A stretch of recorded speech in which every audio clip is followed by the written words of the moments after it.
嘿，大家好，欢迎来到我的频道。今天我先跟大家说的是6条干货，就是我学习中文的方法嘛。你看完这个视频之后，你就知道怎么在1年之内学好一门外语。有兴趣的话就往下看吧。然后，如果你喜欢这个视频的话，关注我，给我点个赞，还有跟你的朋友们分享一下，不要忘记订阅。OK，那咱们废话不多说，就开始吧。第一个方法，第一点就是利用碎片时间。我们每天都有一些碎片时间，就比如说坐地铁的时候、坐公交车的时候、走路的时候等等，我们都可以利用这段时间来练我们的听力。就比如说听播客呀、听音乐呀，或者是练阅读理解，就比如说看看书啊，或者是看一些文章等等。总之，我们需要利用碎片时间来学一门外语。OK，那么第二点就是用一个软件叫做 Anki，我在下面为你们提供那个链接，你可以自己打开看一下。然后，如果你想的话，你可以下载那个软件。嗯，它有什么特点呢？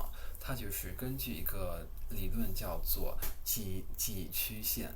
嗯，然后我非常喜欢用它来背单词儿。我发现就是用它的话，我可以背得非常非常快。只是因为它这个记忆曲线的理论嘛。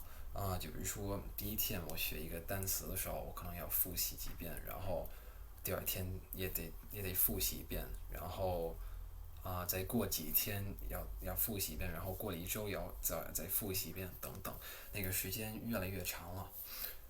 然后它非常的高效，建议你们下载这个软件多用一下。你可以自己添加卡片，或者是如果你没有时间自己添加卡片的话，也有很多人他们已经添加了卡片，然后你可以下载他们他们的那些卡片。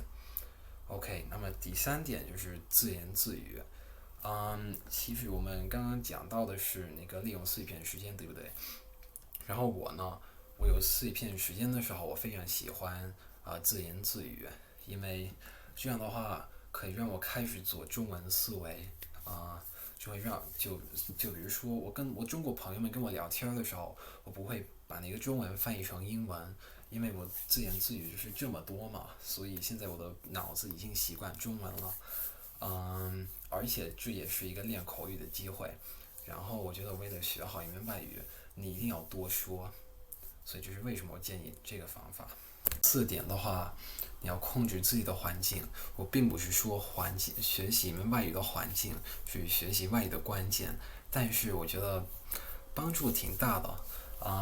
就比如说我的话，我不是住在英国嘛，所以我就是在一个全部英文的环境。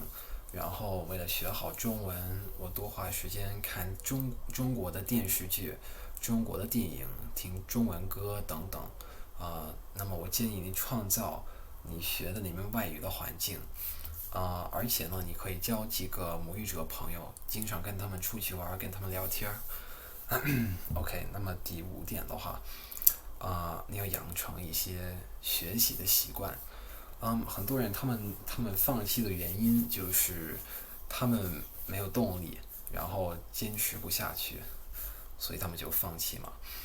我建议你养成一些习惯，就比如说你跟自己说，我每天早上一起床就去背几个单词儿，然后听播客什么的。我个人发现，我养成学习外语的习惯之后，我不仅产生了就是更多的动力，而且我的效率提高了很多。OK，我们到了最后一点，最后一点呢，就是不要花太多的时间在学习语法上。我发现很多语言学习者，他们觉得语法才是最重要的事情，就是他们一定要背很多规则什么的。我跟你说实话，我在学习中文的过程当中，我基本上没有学过语法。我并不是说语法不重要，而是说你不应该花所有的时间就是在学习语法上。语法就是学习一门外语的一部分，一个小小的部分。它并不是学外语的秘诀，或者是它就是关键嘛。